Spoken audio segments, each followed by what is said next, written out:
नमस्कार, यूपीएससी के beginners programme में आप सभी का स्वागत है। सामयस के यूट्यूब प्लेटफॉर्म और फेसबुक प्लेटफॉर्म पर आपका स्वागत है। ये प्रोग्राम हमने एनसीईआरटी को बेसिक को क्लियर करने के लिए डिज़ाइन करवाया और इस प्रोग्राम से जुड़ने के लिए हमारी वेबसाइट www.cmis.in पर जा करके आप अपने इस प्रोग्राम को सब्सक्राइब कर सकते हैं और जिसकी सहायता से आपको मिलने वाला है एनसीईआरटी के सभी विषयों की बेहतरीन क्लास। ये क्लास आपके बेसिक्स को मजबूत करती है और तैयारी को बेहतर बनाती है। तो अगर आप इसको ज्वाइन करना चाहते हैं तो हमारी वेबसाइट पर जा करके आप विजिट कर सकते हैं। तो आइए हम लोग आज बात करते हैं क्लास 7 के एनसीईआरटी ज्योग्राफी पर प्राकृतिक वनस्पति एवं वन्य जीवन। ये हमारे पर्यावरण के दृष्टिकोण से महत्वपूर्ण चैप्टर है और पर्यावरण की समझ को बेहतर बनाना आज के दौर में बहुत जरूरी है, क्योंकि जिस दौर में हम लोग जी रहे हैं वहां पर प्राकृतिक संसाधन, चाहे वो वनस्पतियां हों, चाहे वन्य जीवन हो, कुछ तरीके से लगातार मानव हस्तक्षेप के कारण खत्म होती जा रही हैं। ये हमारे लिए चिंता का विषय है। तो इस विषय को समझने के लिए, इस चैप्टर को समझना हम आप हमारे आपके लिए बेहतर इम्पोर्टेंट है। तो पिछला चैप्टर हमने जल पे बात की है, इसके पहले वायु पे बात की। आइए हम उन सब से मिले हुए जैव मंडल पर बात करते हैं। प्राकृतिक वनस्पति वन्य जीवन, natural vegetation and wild life. प्राकृतिक वनस्पति वन्य जीवन पृथ्वी के जीव मंडल के दो सबसे महत्वपूर्ण घटक है। तो ये हम सीधे जो पढ़ने जा रहे हैं, ये किस चैप्टर को पढ़ने जा रहे हैं, ये सही माने में अगर हम लोग देखें तो ये एक्चुअल में हम लोग जैव मंडल को पढ़ने जा रहे हैं। किसको पढ़ने जा रहे हैं? जैव मंडल को पढ़ने जा रहे हैं। वास्तविकता यही है कि हम सभी लोग जैव मंडल को पढ़ने चल रहे हैं। जैव मंडल हमारे एग्जाम के पॉइंट ऑफ व्यू से बहुत इंपॉर्टेंट है। जब हम भी कोई परीक्षा देते हैं तो इस तरह की परीक्षाओं में यहाँ से ढेर सारे सवाल आते हैं। ये दोनों आपस में घनिष्ठ रूप से जुड़े हुए हैं और एक जटिल पारिस्थितिकी तंत्र का निर्माण करते हैं, जहाँ सभी जीव अपने अस्तित्व के लिए एक दूसरे पर निर्भर करते हैं। पारिस्थितिकी तंत्र की बात आ गई, इकोसिस्टम की बात आ गई। तो पारिस्थितिकी तंत्र एक ऐसा तंत्र है, भौगोलिक तंत्र, जिसमें जैव और अजैव कारक एक दूसरे पर निर्भर रह करके जिस तंत्र का, जिस व्यवस्था का निर्माण करते हैं, उसे हम लोग पारिस्थितिकी तंत्र कहते हैं। एजिटेंसले के अनुसार, है ना। प्राकृतिक वनस्पति का क्या अर्थ है? प्राकृतिक वनस्पति से तात्पर्य पौधे के उस समुदाय से है जो लंबे समय तक बिना किसी मानवीय हस्तक्षेप के स्वाभाविक रूप से विकसित हुआ हो। ठीक है, किसे हुआ हो? स्वाभाविक रूप से, बिना किसी के सहयोग, केवल प्रकृति पर निर्भर होकर। इसे अक्षत वनस्पति कहते हैं। यह वनस्पति जिसे मनुष्य ने उगाया, जैसे खेती की फसलें, फल, वह वनस्पति का हिस्सा है, लेकिन प्राकृतिक वनस्पति नहीं है। ध्यान रखिएगा, जो हम लोग खेती वगैरह करते हैं वो मानव के सहयोग से होने वाली वनस्पति है, इसलिए इसे हम लोग पूर्ण रूप से प्राकृतिक वनस्पति में नहीं रखते। प्राकृतिक वनस्पति में किसको रखते हैं? उसको रखते हैं जो क्या हो, जो ऑलरेडी किसी पर निर्भर ना हो, सिर्फ प्रकृति के संसाधनों पर निर्भर हो। तो ये सभी वन्य जीवन है जो नेचुरल रूप से जंगल में इनका विकास होता है। ठीक है, प्रकृति के संसाधनों पर इनका भोजन की निर्भर करता है। ये हमारे आपके ऊपर निर्भर नहीं रहते। वनस्पति के प्रकार सघनता मुख्य रूप से जलवायु स्थलाकृति पर निर्भर करती है, यानी कहाँ पर किस प्रकार की वनस्पति होगी, ये इस बात पर निर्भर करेगी कि वहाँ की जलवायु कैसी है और वहाँ की स्थलाकृति कैसी है। इसी बात से निर्धारित होता है कि वहाँ पर किस प्रकार की वनस्पतियां पाई जाएंगी। जलवायु, तापमान, वर्षा और आर्द्रता सबसे महत्वपूर्ण कारक हैं जलवायु के। अधिक वर्षा वाले क्षेत्रों में घने वन होते हैं, जबकि कम वर्षा वाले क्षेत्रों में घास के मैदान या झाड़ियां पाई जाती हैं।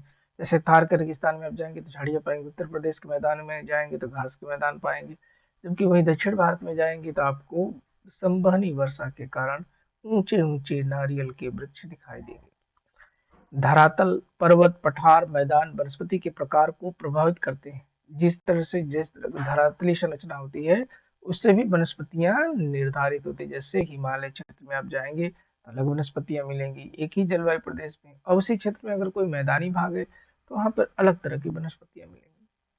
तो ये पठारी क्षेत्र में चलेंगे तो अलग तरह की वनस्पतियां मिलेंगी, मैदानी क्षेत्र में चलेंगे तो अलग तरह की वनस्पतियां मिलेंगी। तो ये सभी जो है अलग अलग भौगोलिक संरचना पर निर्भर करता है।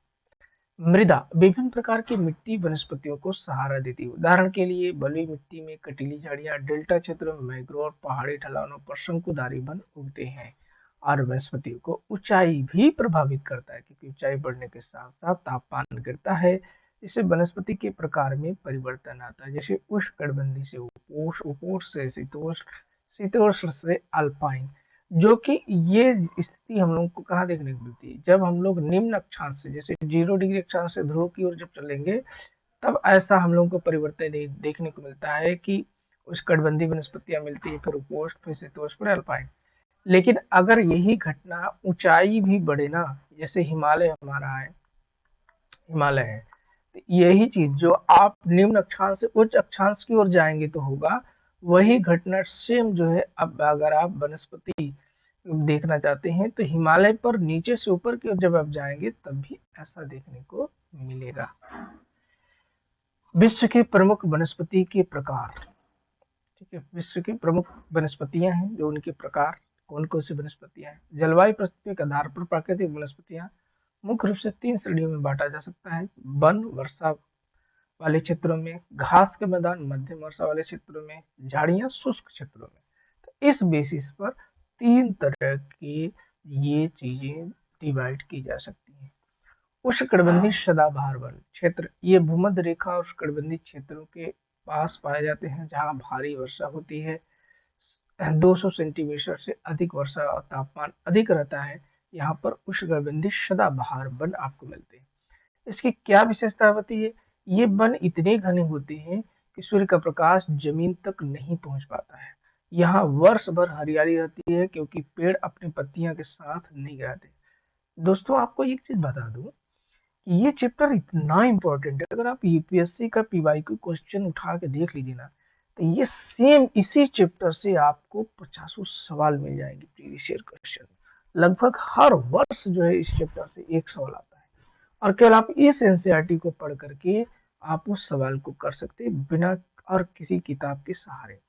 एनसीईआरटी से 10 से 15-20 सवाल ऐसे मिलते हैं जो डायरेक्ट एनसीईआरटी होते हैं, जिसका अगर बेसिक क्लियर है तो प्रीलिम्स एग्जाम में यहाँ पर आपको फायदा मिलता है। वृक्ष, यहाँ पे किस तरह के वृक्ष पाए जाते हैं, महोगनी, आबुनस, रोजवुड जैसे दृढ़ और काष्ठ से मजबूत वाले वृक्ष प्रमुख होते हैं। ये ऊंचे ऊंचे वृक्ष होते हैं, इनकी लकड़ियां बहुत मजबूत होती हैं, क्योंकि ये संवहनी वर्षा के क्षेत्र में है, 12 महीना जल मिलता है, खूब ढेर सारा वाष्पोत्सर्जन होता है, वाष्पोत्सर्जन अधिक होने से इनकी लंबाई भी बहुत ज्यादा होती है।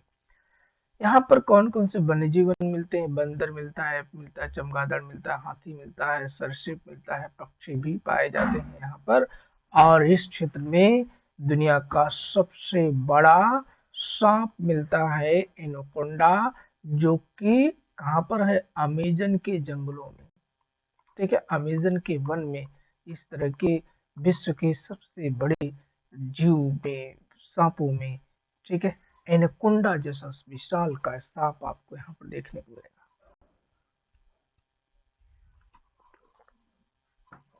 तो ये चैप्टर बहुत इंपॉर्टेंट।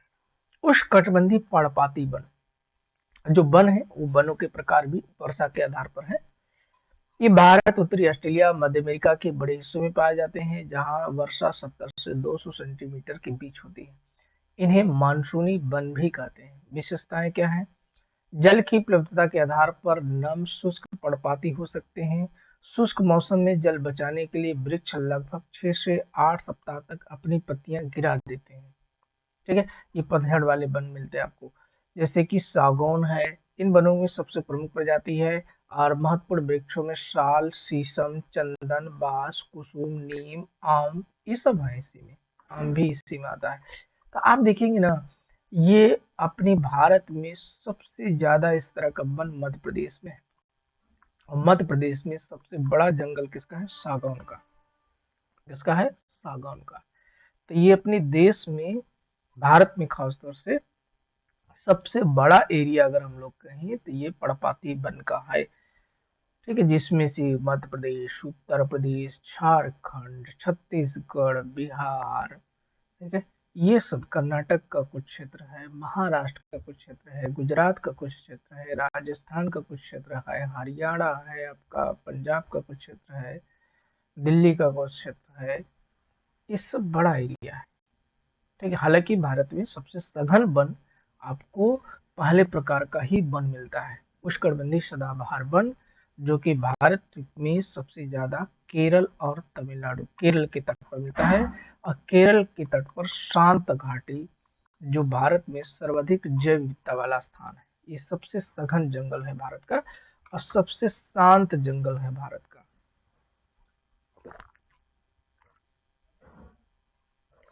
अर्थात यहाँ पर इंटरफेयर नहीं है, यहाँ पे कोई हस्तक्षेप नहीं है। उष्णकटिबंधीय कांटेदार वन या झाड़ियां, ये शुष्क क्षेत्र में पाए जाते हैं जहाँ वर्षा बहुत कम होती है, जैसे 70 सेंटीमीटर से कम।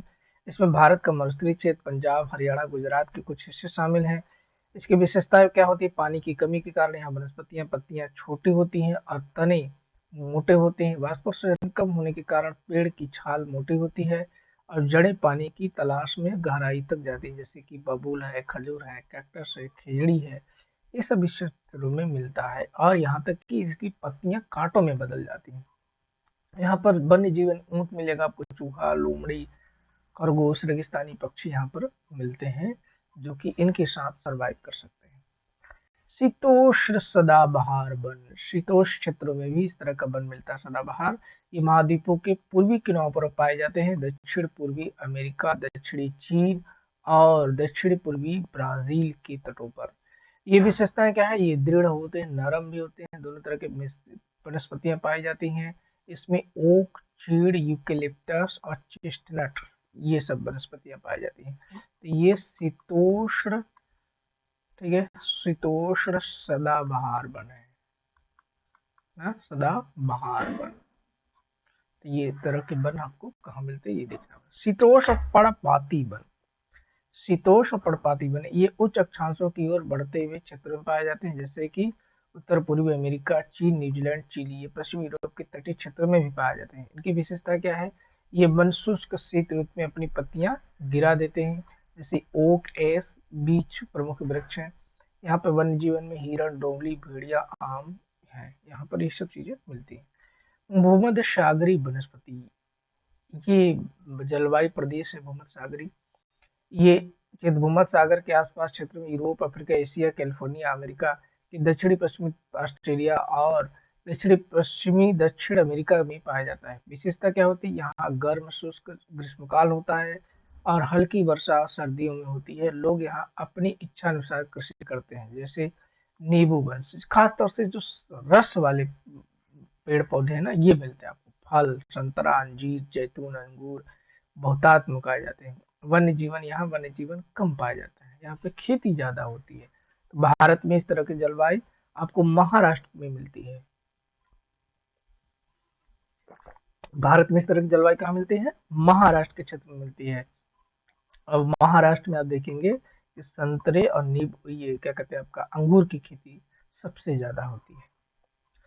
शंकुधारी वन, ये ऊंचाई वाले और ध्रुवीय क्षेत्रों में पाए जाते हैं, जहां पर वर्षा जो है उत्तरी गोलार्ध के उच्च अक्षांशों में और 50 से 60 70 सेंटीमीटर वर्षा यहाँ पर होती है। टैगा वन भी कहा जाता है इसे।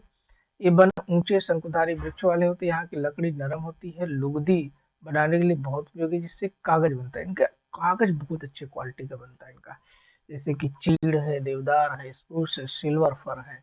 ये हमारे हिमालय क्षेत्र में भी है इसी तरह की जलवायु, हमारा हिमालय भी ऐसा है।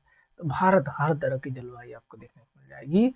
वन्य जीवन, सिल्वर, लोमड़ी, मिंक, ध्रुवी भालू, ये सब यहाँ पर मिलेंगे उत्तरी ध्रुवीय क्षेत्र में आपको। घास के मैदान, उष्णकटिबंधीय घास के मैदान, जिसे कि सवाना भूमध्य रेखा के दोनों ओर उष्णकटिबंधीय क्षेत्रों तक फैले हैं। यहाँ मध्यम से कम वर्षा वाली हाथी, जेब्रा, जिराफ जैसे जीव पाए जाते हैं।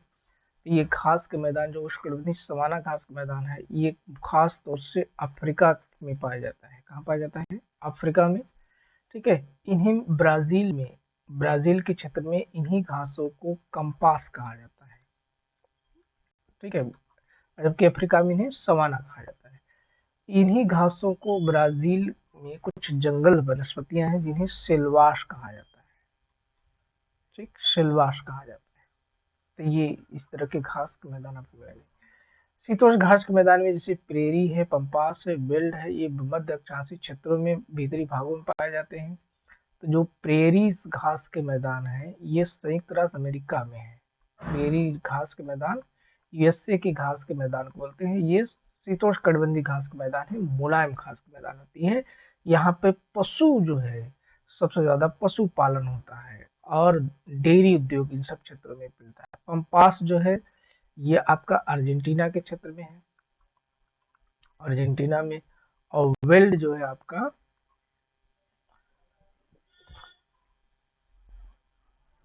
दक्षिण अफ्रीका में। और डाउन्स डाउन्स जो है ऑस्ट्रेलिया में। ठीक, ये विभिन्न क्षेत्रों में शीतोष्ण कटिबंधीय घास का मैदान पाया जाता है। और ये मध्य अक्षांशीय क्षेत्र में तो मुलायम घास के मैदान होते हैं। और ये पशुपालन के लिए सबसे अच्छे माने जाते हैं। ध्रुवीय वनस्पति जैसे कि टुंड्रा है, ये ध्रुवीय क्षेत्र में घास जैसे कि अमेरिका, यूरोप, एशिया ठंडे तटीय इलाकों में पाई जाती है। यहाँ विशेषता क्या होती है? जलवायु अत्यधिक ठंडी है, बहुत सीमित प्राकृतिक वनस्पतियां पाई जाती हैं। ये वनस्पति में केवल मॉस होता है, लाइकेन, बहुत छोटी झाड़ियां मिलती हैं। वन्य जीवन में सील है, वालरस है, कस्तूरी बैल है, ध्रुवी उल्लू है, ध्रुवी भालू है, बर्फीली लोमड़ी है। ये प्रमुख जानवर इस क्षेत्र में पाए जाते हैं, आपको टुंड्रा क्षेत्र में, जो सबसे लास्ट ध्रुवीय एरिया में। अब आइए वन्य जीवन पर आते हैं। अभी तो हम लोगों ने वनस्पतियों को देखा। वन्य जीवन में वे सभी जीव शामिल हैं जो अपने प्राकृतिक आवास में पनपते हैं, जैसे कि जानवर, पक्षी, कीड़े, सूक्ष्म जीव। वन्य जीवन वनस्पति के बीच गहरा संबंध होता है। वन्य जीवों को आश्रय भोजन प्रदान करते हैं। भारत में लगभग 90,000 पशु प्रजातियां, मछलियों की समृद्ध विविधता पाई जाती है, जो दुनिया के 12 मेगा जैव विविधता वाले देशों में से एक है। प्राकृतिक वनस्पति वन्य जीवन का संरक्षण करती हैं। आज हमारे प्राकृतिक दृश्य वन्य जीवन के सामने कई चुनौतियां हैं, जैसे कि आवास का विनाश, कृषि, शहरी विकास, बुनियादी ढांचे, वनों की कटाई से प्राकृतिक आवास लगातार नष्ट हो रहे हैं। अवैध शिकार हो रहा है इनका, जैसे सींग, दांत, ये सब चीजें अवैध रूप से बेची जा रही हैं, जिससे इनके संख्या में लगातार कम हो रही है। क्या करना चाहिए संरक्षण के उपाय के लिए? राष्ट्रीय उद्यान, वन्य जीव अभयारण्य, जीव मंडल रिजर्व जो है विकसित किया जाए। स्थापित करना है संरक्षित क्षेत्र प्राकृतिक आवासों की रक्षा करते हैं। भारत में 18 वन्यजीव अभयारण्य हैं जो कि यूनेस्को द्वारा मान्यता प्राप्त, जैसे कि नीलगिरी और सुंदरबन है। सामाजिक वानिकी और वन महोत्सव कार्यक्रमों को बढ़ावा देना, जिससे हम लोग इसका संरक्षण कर सके। कानूनी ढांचा, अवैध शिकार व्यापार को रोकने के लिए कानून बनाना, जैसे वन्यजीव संरक्षण अधिनियम। जागरूकता, लोगों को जागरूक किया जाए, जिससे वन्य जीवों का संरक्षण भी किया जा सके। इसी के साथ साथ तो आइए हम लोग प्राकृतिक वनस्पति से रिलेटेड अब प्रैक्टिस करते हैं।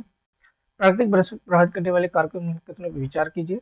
और विचार क्या करना है? निम्नलिखित में से कौन सा सही है? विचार ये करना है कि निम्नलिखित में से कौन सा सही है। ठीक है, हमको विचार क्या करना है? सही है कि नहीं है।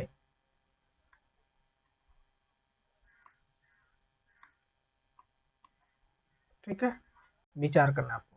तापमान, वर्षा सबसे महत्वपूर्ण जलवायु कारक है, बिल्कुल सही है। उपजाऊ भूमि पर आमतौर पर घने वन पाए जाते हैं, ये जरूरी नहीं है। ठीक है। ऊंचाई बढ़ने के साथ साथ तापमान में कमी आती है, जिससे वनस्पति का प्रकार बदल जाता है। ऊंचाई बढ़ने के साथ साथ वनस्पति का प्रकार बदल जाता है, ये बात भी सही है। तो दिए गए कथनों के आधार पर आपका आंसर क्या होगा? जल्दी से कमेंट बॉक्स में कमेंट करके बताएं। आप जल्द से कमेंट बॉक्स में कमेंट करके बताएं।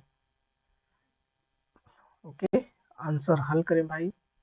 मैं उम्मीद करता हूं कि आप सभी लोग बेहतरीन तरीके से आंसर करेंगे। मैं आप लोगों से उम्मीद करता हूं कि आप लोग अच्छे से आंसर करेंगे। और इसमें सवाल बहुत स्टैंडर्ड लेवल के सवाल आपको मिलेंगे। क्योंकि ये यूपीएससी प्रीलिम्स को टारगेट करके हम लोगों ने किया हुआ है। तो देखो भैया, दो तो हमने पहले कह दिया कि दो तो है नहीं, क्योंकि ऐसा जरूरी नहीं है, क्योंकि खेती होती है। ठीक, तो इसमें हमारा आंसर क्या हो जाना चाहिए, 1 3, उस आधार पर आपको बता देना चाहिए था। उष्णकटिबंधीय सदाबहार वनों के संदर्भ के कथनों पर विचार कीजिए। उष्णकटिबंधीय सदाबहार वनों के संदर्भ में निम्नलिखित कथनों पर विचार कीजिए। इन वनों में शुष्क मौसम के दौरान पेड़ अपनी पत्तियां पूरी तरह से गिरा देते हैं, जो कि बिल्कुल गलत है। यह वन भूमध्य रेखा के पास पाए जाते हैं जहाँ भारी वर्षा होती है, ये तो बात सही है। महोगनी, अवनस, रोजवुड वनों की प्रमुख दृढ़ लकड़ियां प्रजातियां, ये भी बात सही है। और हमको विचार क्या करना है, निम्नलिखित में से कौन सा कथन सही है। तो जो गलत है ना भाई, एक है इसमें गलत, एक यहाँ पर मिल गया गलत, एक यहाँ पर मिल गया गलत। हमने पाया कि एक के गलत होने से कितना आसानी से आंसर निकल गया, और हमारा आंसर आ गया बी। निम्नलिखित वनों में कौन सी विशेषताएं उष्णकटिबंधीय कांटेदार वनों और झाड़ियों से संबंधित है। वार्षिक वर्षा 70 सेंटीमीटर से कम होती है।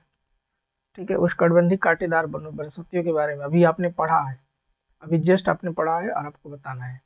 अब बताना क्या है कि सही है कि नहीं। तो ये बिल्कुल सही है। वाष्पोत्सर्जन कम करने के लिए पत्तियां छोटी होती है और छाल मोटी होती है, ये भी बात अभी आपने पढ़ा। जड़ें उथली होती हैं जब ताकि पानी सतह पर ही अवशोषित हो सके, बिल्कुल गलत है। इनकी जड़ें तो सबसे गहराई तक जाती हैं, क्योंकि यहाँ पानी बहुत नीचे होता है। इनकी जड़ें बहुत मजबूत होती हैं।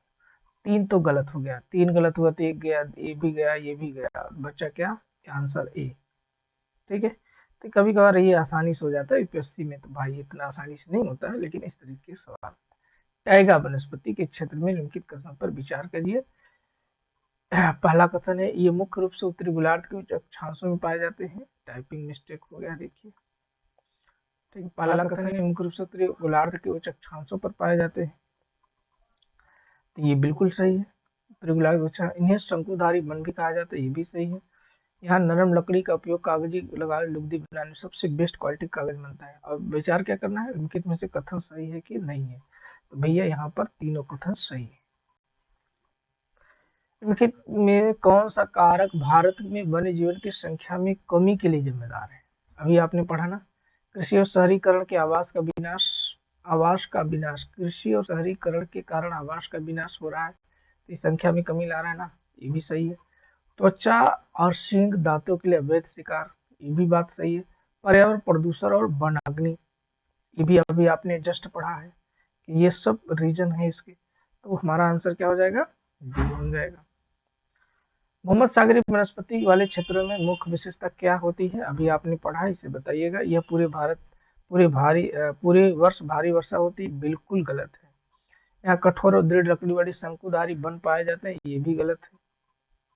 यहाँ गर्म शुष्क ग्रीष्मकाल, हल्की वर्षा वाली सर्दियां होती है। ये क्षेत्र अपनी लुगदी बनाने लकड़ी के लिए, ये तो ध्रुवीय क्षेत्र का हो गया। ये बचा आपका जहाँ पर रसदार फलों की खेती होती है।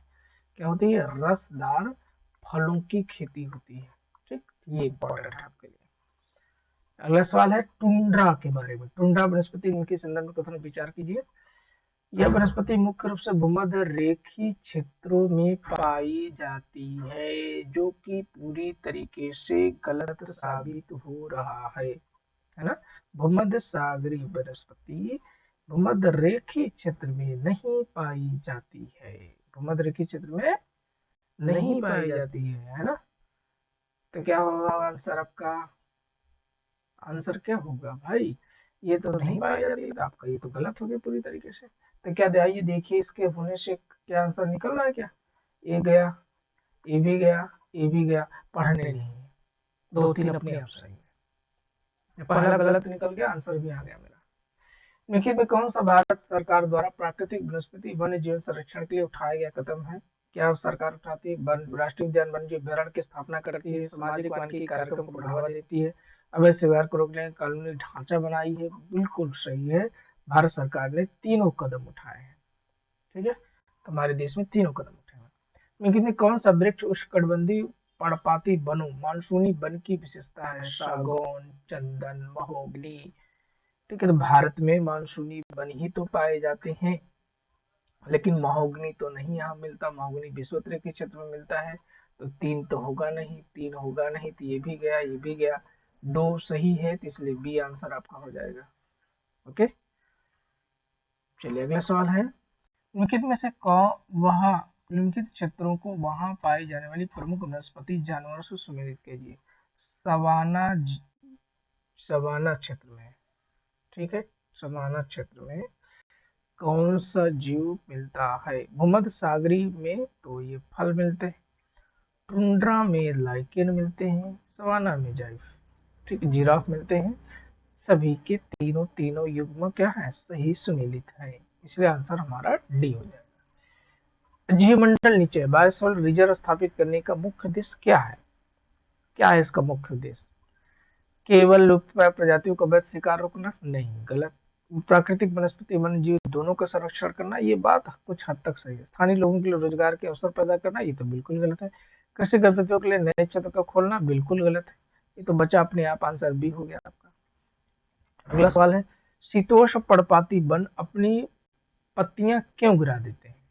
शीतोष्ण पर्णपाती वन अपनी पत्तियां क्यों गिरा देते हैं? पोषक तत्वों की कमी के कारण, ठंडी शुष्क शीत ऋतु में जल बचाने के लिए, कीटों के संक्रमण से बचने के लिए, उच्च तापमान और भारी वर्षा के लिए। देखो, वनस्पतियां तभी अपना पत्ता गिराती हैं जब इनके पास जल का अभाव होता है, ठीक है, और ये जल के अभाव में जो जल इनके पास है उसका ये संचय करने का प्रयास करती है, ठीक, तो इसलिए आंसर हमारा बी हो जाएगा। भारत को दुनिया के 12 मेगा जैव विविधता वाले देशों में क्यों गिना जाता है? क्यों गिना जाता है भैया? क्योंकि भारत क्षेत्रफल बहुत बड़ा है? गलत। क्योंकि यहाँ 18 वन्य मंडल रिजर्व है? गलत। क्योंकि यहाँ पौधे और जानवर की प्रजातियों की भारी विविधता पाई जाती है? क्योंकि यहाँ राष्ट्रीय उद्यान अधिक है? बिल्कुल गलत। इसलिए आंसर हमारा क्या हो गया? सी। उनके कथनों विचार के, उष्णकटिबंधीय घास के मैदानों को पूर्वी अफ्रीका में सवाना और दक्षिण अमेरिका में पंपास कहा जाता है। उष्णकटिबंधीय घास के मैदानों को पूर्वी अफ्रीका में सवाना, दक्षिण अमेरिका में पंपास कहा जाता है। क्या बात सही है? बिल्कुल गलत है।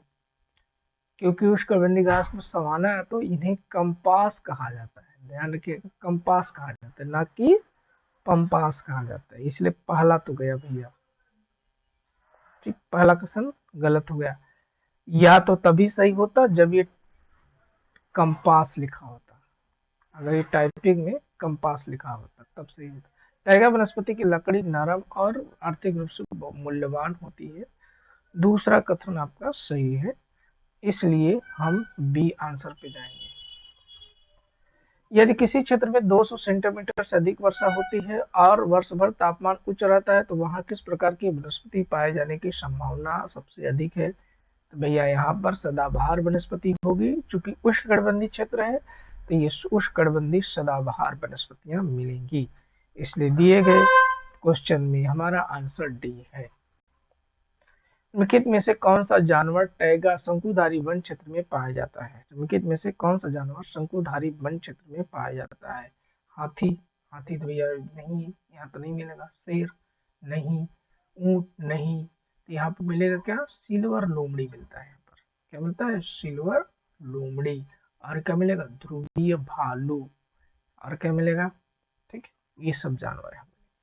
भूमध्य सागरीय क्षेत्रों में खट्टे फलों सिट्रिक खेती इतनी आम क्यों? क्योंकि यहाँ मिट्टी काली है, क्योंकि यहाँ की जलवायु खट्टे फलों के आदर्श है, क्योंकि वन अन्य फसलों की खेती की संभव नहीं है, क्योंकि यहाँ पानी की आपूर्ति अच्छी है। नहीं भैया, यहाँ की जलवायु ही ऐसी है जो खट्टे फलों के लिए सबसे आदर्श है, क्योंकि गर्मियों में शुष्क और सर्दियों में नम रहती है, ठीक है, इसलिए ये फलों के लिए सबसे उपयोगी है।